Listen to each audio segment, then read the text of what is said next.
हार्दिक स्वागत है।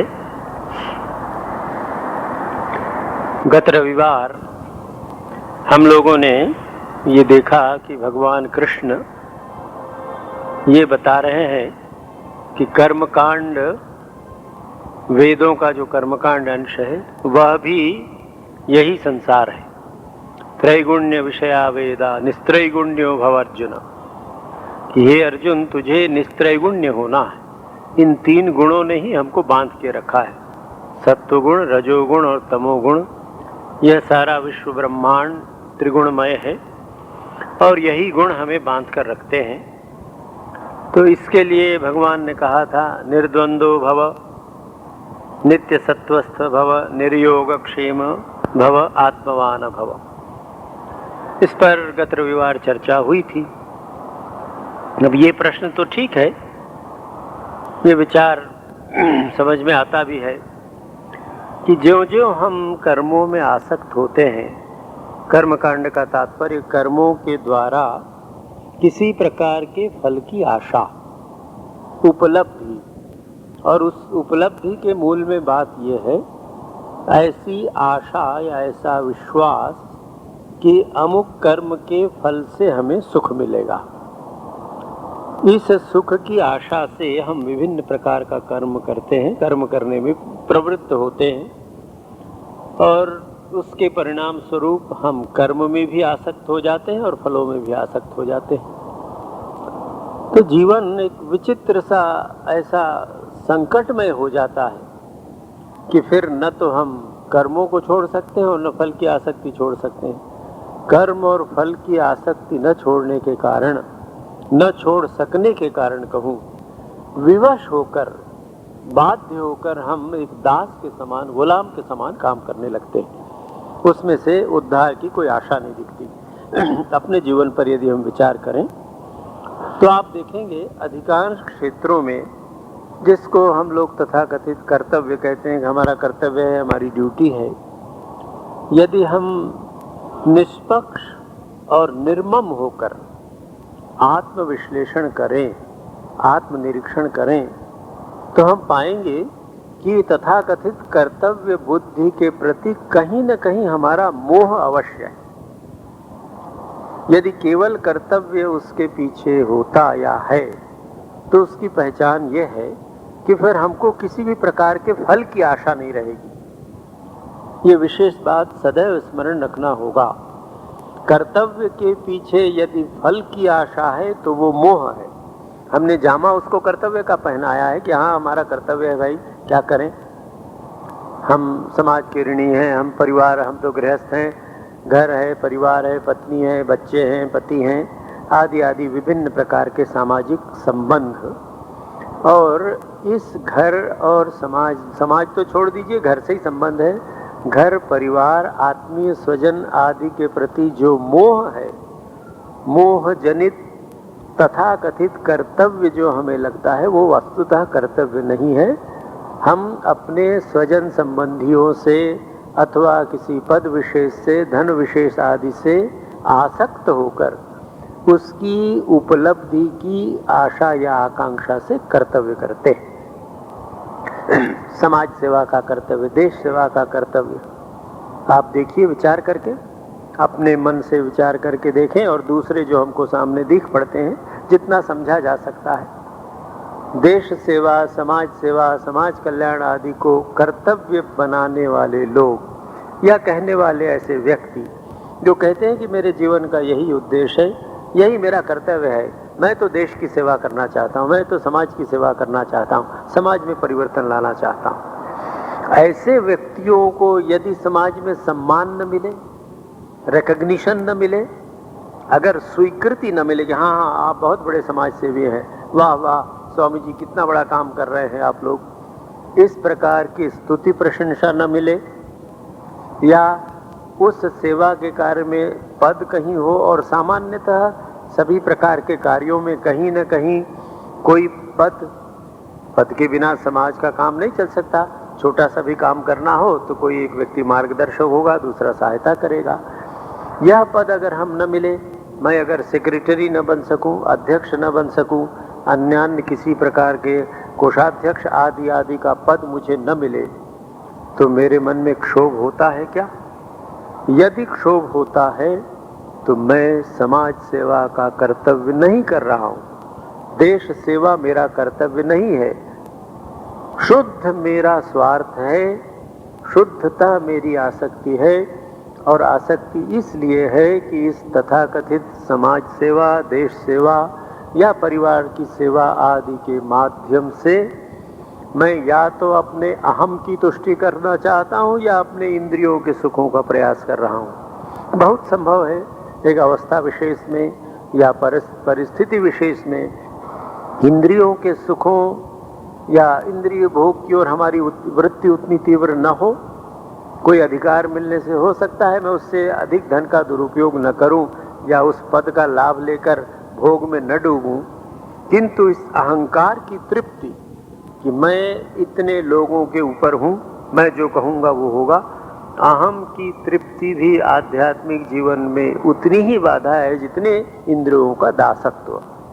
बल्कि ये हमें सोचना चाहिए इंद्रियों के दासत्व से भी अधिक बड़ी बाधा है ये अहम। अहंकार के कारण ही हम ईश्वर के दर्शन से वंचित हैं, अहंकार के कारण ही ईश्वरीय भाव हमारे मन में नहीं आता है। तो स्थिति ये है, और ये आसक्ति, ये पद की लालसा, धन की लालसा या इंद्रिय भोगों की लालसा, ये सब इन तीन गुणों के भीतर है। सत्व रज तम, इन तीनों गुणों का खेल है, उसके कारण हमारे जीवन में परिस्थितियां आती हैं। तो अब प्रश्न ये आता है कि भगवान ने 45वें श्लोक में ये कहा कि अर्जुन तू निर्द्वंद हो जा, नित्य सत्वस्थ हो जा, निर्योगक्षेम हो जा। ऐसा यदि होगा तो तू आत्मवान हो जाएगा, अथवा आत्मवान हो तो ये सब तुझे प्राप्त हो जाएंगे। अब प्रश्न आया कि निर्द्वंद कैसे हुआ जाए। जीवन में कर्म करने में चुनाव का प्रश्न आता है, ये करें या वो करें। सत्व में कैसे स्थित हो जाएं, इतनी प्रबल प्रेरणा कर्म करने की या तामसिकता में डूब जाने आदि की है, तब निर्योगक्षेम की चिंता से पीड़ित है। इसका रसायन गीता हमें बताती है।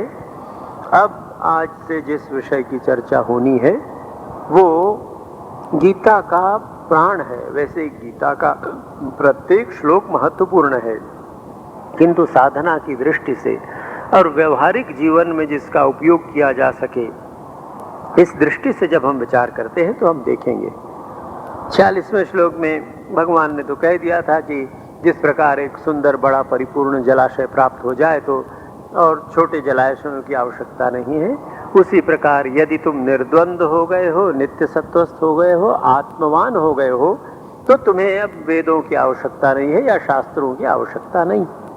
किंतु हम वैसे हैं नहीं। 47वां श्लोक गीता का बहुत प्रसिद्ध श्लोक है और बहुत बार इसकी चर्चा आप सुनते हैं। आप में से बहुतों को ये स्मरण भी होगा, कंठस्थ होगा, किंतु यहाँ नम्रता से ये निवेदन करूं, शास्त्रों का कंठस्थ हो जाना जीवन में कोई परिवर्तन नहीं ला सकता है। शास्त्रों को आत्मस्थ होना चाहिए। कंठस्थ तो है बहुत सी चीजें, मेरी जैसी मूढ़ बुद्धि व्यक्ति को न हो, पर आप में से बहुत से बुद्धिमान यहाँ लोग बैठे हैं, बहनें बैठी, बच्चियां बैठी हैं, कि जिनकी बुद्धि तीव्र है, गीता के 700 श्लोक कंठस्थ हो जाएं। किंतु कोई भी विचार, कोई भी शास्त्र कंठस्थ होकर हमारी रक्षा नहीं करता, वो आत्मस्थ होना चाहिए।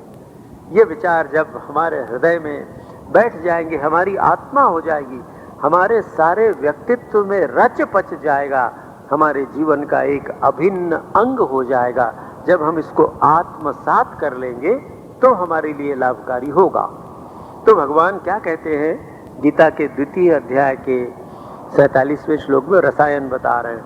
कर्मण्येवाधिकारस्ते मा फलेषु कदाचन मा कर्म फल हेतुर्भूर माते संगो अस्तु अकर्मणि। हे अर्जुन सुन, ते कर्मणि एव अधिकारः, तेरा केवल कर्म करने में अधिकार है। फलेषु कदाचन न, फल में कहीं तेरा अधिकार नहीं है। माँ कर्म फल हेतु भू, तू कर्म करने का अधिकारी तो है, फल में तेरा अधिकार नहीं। फिर भी भगवान कहते हैं तो फल का हेतु भी मत बन। अच्छा, ते अकर्मणि संगहमास्तु, तुझे कर्म न करने की भी इच्छा या कर्म न करने में आसक्ति न हो जाए। कुछ विरोधाभास सा प्रथम दृष्टि में लगता है। प्रथम दृष्टया इस श्लोक को पढ़ते हैं तो ऐसा लगता है कि भगवान एक ओर तो कह रहे हैं केवल कर्म करने में तेरा अधिकार है, फल में नहीं। यहीं से प्रारंभ करें। एक बहुत बड़ा मनोवैज्ञानिक प्रश्न यहाँ हमारे सामने आता है, और वो प्रश्न ये है कि क्या ये संभव है कि मनुष्य बिना किसी फल की आशा के कर्म कर सके? मोटिवलेस एक्शन, बिना किसी प्रेरणा, बिना किसी फल की आशा के कर्म करना मनुष्य के लिए संभव है क्या? प्रथम दृष्टि में ऐसा लगता है कि नहीं, कोई न कोई फल की आशा न रहे और हम केवल कर्म करें तो वो पागल व्यक्ति है जो ऐसा कर सकता है। सामान्यतः जब हम कर्म की बात कहते हैं तो तुरंत उसका क्या लाभ होगा, क्या परिणाम होगा, ये हम कर्म करेंगे तो हमको क्या मिलेगा या क्या उससे हमको लाभ होगा, इस प्रकार का एक विचार आता है। कोई कहे तो आपको कुछ नहीं मिलने वाला है, कोई लाभ नहीं होने वाला है, तो फिर कहेंगे क्या हम पागल हैं, ऐसे व्यर्थ का कर्म करें? पर वस्तुतः स्थिति यही है कि जब हमारे जीवन में ये स्थिति आती है कि हम बिना किसी फल की आशा के कर्म करते हैं, तभी जीवन में कर्म श्रेष्ठ होता है, बहुत अच्छा होता है। कर्म अच्छी प्रकार फलित होता है और तब हम उस कर्म में मन प्राण लगा सकते हैं। कर्म करना मनुष्य की विवशता है। तृतीय अध्याय में भगवान कहते हैं न ही कश्चित क्षणमपि जातु तिष्ठति अकर्मकृत कार्यते ही अवशः प्रकृति जयी गुणैहि। अर्जुन से कहते हैं कि देख, मनुष्य का स्वभाव ऐसा है कि बिना कर्म किए मनुष्य एक क्षण भी और कभी भी, न ही कश्चित क्षणमपि जातु, कभी भी तिष्ठति अकर्मकृत, बिना कर्म किए एक क्षण भी नहीं रह सकता। क्यों नहीं रह सकता है? प्रकृति ही जयी गुणैहि, हमारा जन्म ही प्रकृति के इन 3 गुणों से हुआ है और इन 3 गुणों का धर्म ही है निरंतर गति, निरंतर कर्म करना। अब जब कर्म करना है, कर्म करना हमारा अधिकार है, तो कर्म की विवशता है, कर्म किए बिना हम रह नहीं सकते, तो उसका कोई उपाय तो होना चाहिए कि कर्म करते हुए उपाय है, और वही उपाय भगवान ये कह रहे हैं कि इसको समझ ले। आप हम जीवन में प्रतिदिन इसका अनुभव करते हैं, किंतु संस्कार न होने के कारण, विचार का अभ्यास न होने के कारण, या जीवन की दिशा सही न होने के कारण हम ये बात ध्यान में नहीं लाते, हमारे ध्यान में नहीं आती। प्रत्येक कर्म के फल का जो फल होगा उसका हमारे ऊपर उसका एक प्रभाव, हम मानसिक प्रभाव होता है, किंतु उस फल की प्राप्ति पर हमारा बिल्कुल अधिकार नहीं। आप सोच कर देखिए, कितने बार हम संकल्प करते हैं, हम सोचते हैं कि चलो आज अमुक स्थान पर जाएंगे, वहां जाकर 5 बजे से व्याख्यान शुरू कर देंगे। रास्ते में गाड़ी बिगड़ गई, कोई कल्पना नहीं थी, नई गाड़ी थी, गाड़ी बिगड़ गई और 5 के 6 बजे वहां पहुंचे। तो सारी चेष्टा थी, प्रयत्न था कि 5 बजे वहां पहुंच जाएं, उसके अनुसार समय से आप अपने घर से निकले या हम आश्रम से निकले, किंतु एक अदृष्ट ऐसी शक्ति थी जिसने ऐसी बाधा उत्पन्न कर दी जिस पर हमारा कोई अधिकार नहीं। फल के विषय में हम कल्पना तो कर सकते हैं, किंतु ध्यान से अगर हम देखें तो फल की प्राप्ति बिल्कुल हमारे अधिकार में नहीं है, हमारे अधिकार के बाहर है। तो ये बात मन को बार बार समझाना पड़ेगा। माँ फलेषु कदाचन, भगवान जब ये कह रहे हैं कि फल में तेरा कोई अधिकार नहीं है, मनुष्य करता है और ईश्वर फलदाता है। तो अब आप बताइए, ईश्वर को आप हम बाध्य कर सकते हैं क्या? कोई भी ऐसी शक्ति है कि ईश्वर को बाध्य करे कि नहीं, जैसा मैं कहता हूं वैसा तुम्हें कर्म का फल देना पड़ेगा? नहीं कर सकते आप। हम 2 चैतन्य से परिचित हैं। एक चैतन्य तो आपके हमारे भीतर है, हम लोग जीव चैतन्य हैं, और एक चैतन्य है ईश्वर चैतन्य। तो सदैव ये स्मरण रखना पड़ेगा कि केवल चैतन्य ही इच्छा कर सकता है, कर्म कर सकता है, और चैतन्य की इच्छा से ही कर्म का फल भी हो सकता है। अब आप और हम तो जीव चैतन्य हैं। अब एक माँ और बच्चे का उदाहरण देख लें। एक छोटा बच्चा है, 2 वर्ष 3 वर्ष का बच्चा है। आप उनके घर गए हैं, उनकी माँ ने आपको चाय पीने को दिया। छोटे बच्चों की आदत रहती है कि दूसरा कोई आए तो वो अपना ध्यान आकर्षित करने के लिए बहुत उद्यम करते हैं, गड़बड़ करते हैं, स्वभाव है उनका वो। तो अब वो छोटा बच्चा अपनी माँ से कहता मैं एक कप फोड़ दूंगा। तो बच्चा चैतन्य है, जीव है, और वो फोड़ सकता है, उसमें शक्ति है, कप फोड़ सकता है। किंतु माँ कहती नहीं मत फोड़। वो कहता है, पकड़ लेता है हाथ में, कप उठाता, कहता फोड़ दूंगा। तो माँ हाथ पकड़ लेती, कप छुड़ा लेती। किसकी इच्छा पूर्ण हुई? माँ की इच्छा पूर्ण हुई। बच्चा भी चैतन्य है, माँ भी चैतन्य है, किंतु माँ शक्तिशाली चैतन्य है बच्चे की तुलना में, इसलिए बच्चा कप नहीं फोड़ सका। ठीक उसी प्रकार आप हम सब बच्चे हैं, ईश्वर हमारी माँ है, पिता है, जो भी कह ले, और वो शक्तिशाली चैतन्य है। तो उस चैतन्य ने फल का अधिकार अपने हाथ में रखा है। ईश्वर चैतन्य ने, जगत सृष्टा ने, जिसने जगत बनाया, हमें केवल इतना अधिकार दिया है कि तुम कर्म करो। और केवल अधिकार नहीं, विवशता दी। कुछ नहीं करेंगे, कुछ नहीं करेंगे तो जीवित रहने के लिए श्वास तो लेना पड़ेगा, भोजन तो करना पड़ेगा, दैनंदिन क्रियाओं से तो निवृत्त होना पड़ेगा, सोना तो पड़ेगा। ये सब कर्म, ये सभी कर्म है। जीवित रहने के लिए न्यूनतम जितना करना पड़ता है वह सब कर्म है। तो कर्ता ने, ईश्वर ने हमें ऐसा बनाया है कि तुम कर्म अवश्य करो। अब बंधन का कारण कर्म नहीं, कर्म तो जड़ है, इसका सारा संबंध कर्ता से है। इसको विशेष ध्यान हमको रखना होगा। कर्म का संबंध कर्ता से है। कर्ता ही अपने को कर्म में बांधता है, और कर्ता अगर चाहे तो अपने को कर्म से मुक्त कर सकता है। तो वही सिद्धांत यहाँ है। भगवान कहते हैं कर्मणि एव अधिकारः ते, तेरा केवल कर्म करने में अधिकार है।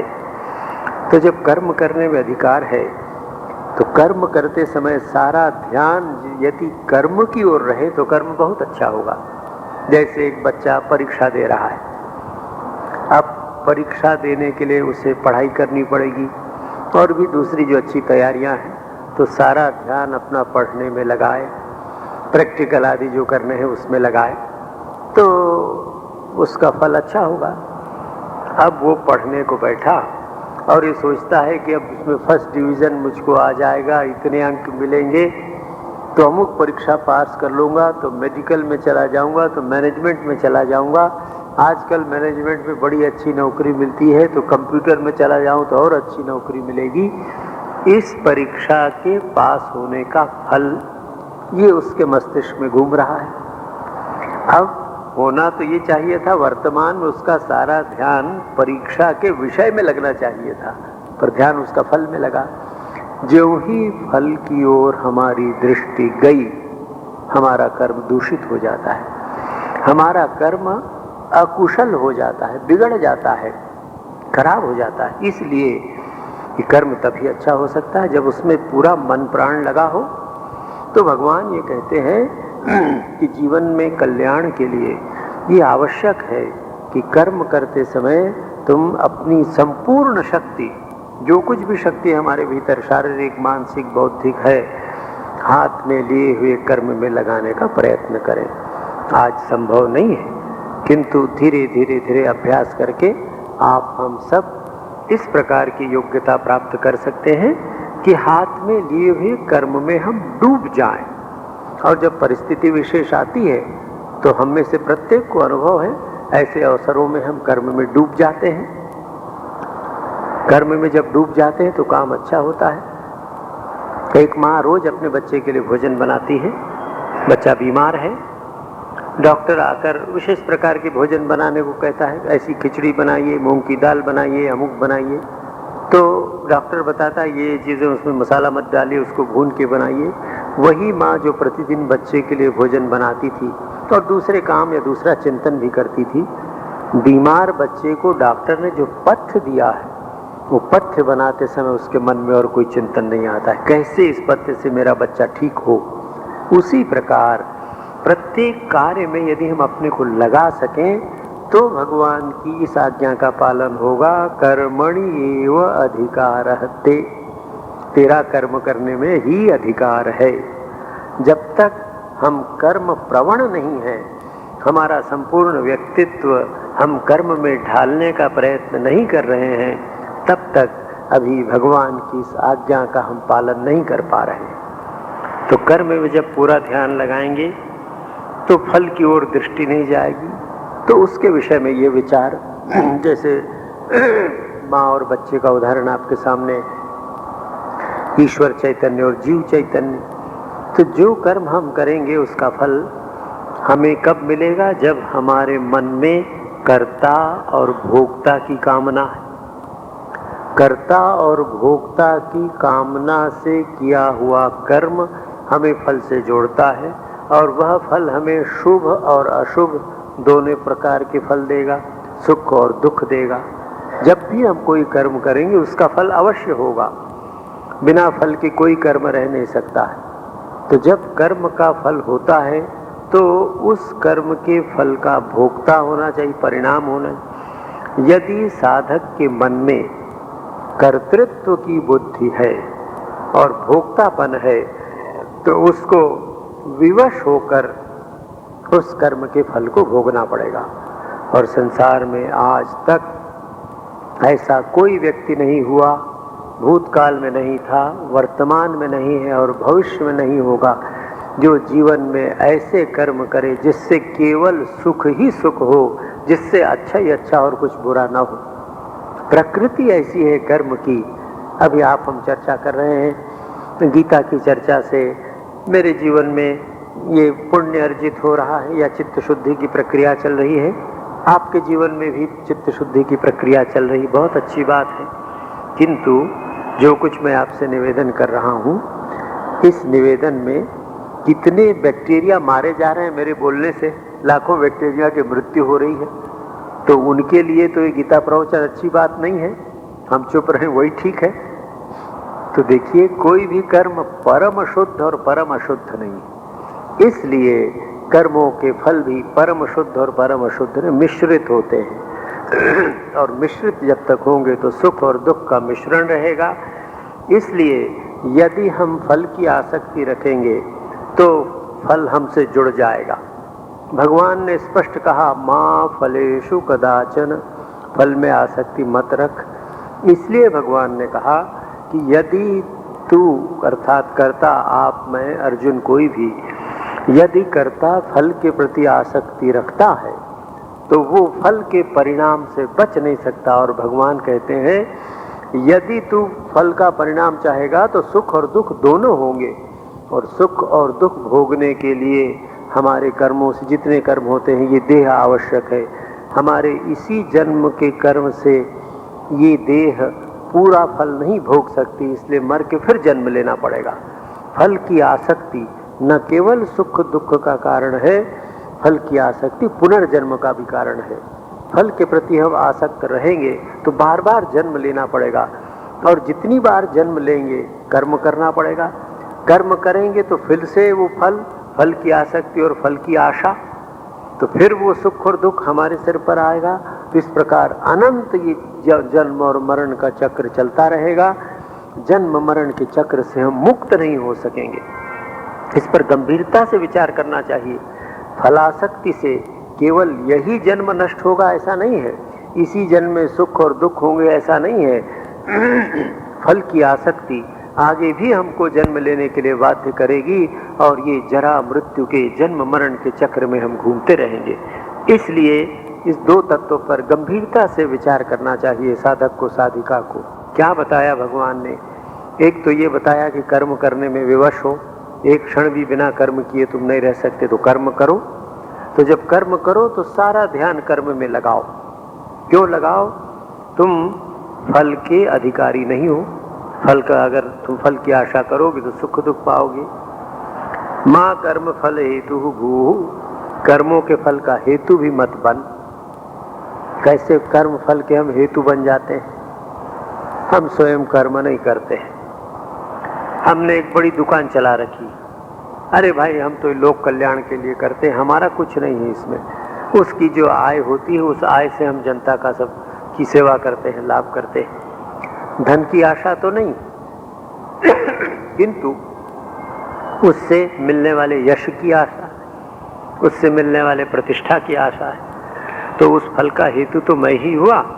जब लोग ढिंडोरा पीटेंगे कि हाँ हाँ वाह इतना बड़ा इन लोगों ने काम किया, ऐसा रिलीफ किया, इतनी बड़ी सेवा की, तो जो कर्म फल की आशा नहीं रखता वह व्यक्ति भी अप्रत्यक्ष रूप से बहुत से कर्मों के फल का हेतु हो सकता है, जिसके कारण वो कर्म हो रहे हैं और उसके मन में अप्रत्यक्ष रूप से या कभी कभी अज्ञात रूप से भी ये आकांक्षा हो सकती है।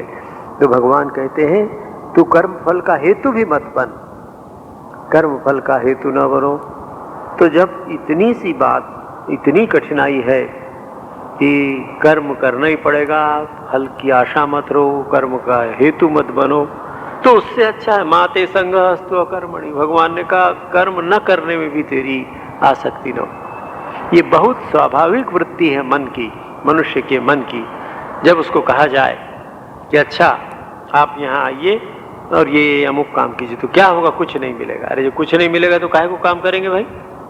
किसी मजदूर को अगर आप बुलाएं कि भाई तुम ये काम करो, तुमको कुछ नहीं मिलेगा, तो करेगा? नहीं करेगा। तो हम लोगों के जीवन में यही स्थिति है। थोड़ा हम विचार करके देखें हम लोग कैसे हैं। अपने कर्म पर यदि हम विचार करके देखें तो आपको ये आपके जीवन के अनुभव है। मैं केवल आपकी ही बातों को अपने शब्दों में, आपके अनुभव को अपने शब्दों में रख सकता हूँ।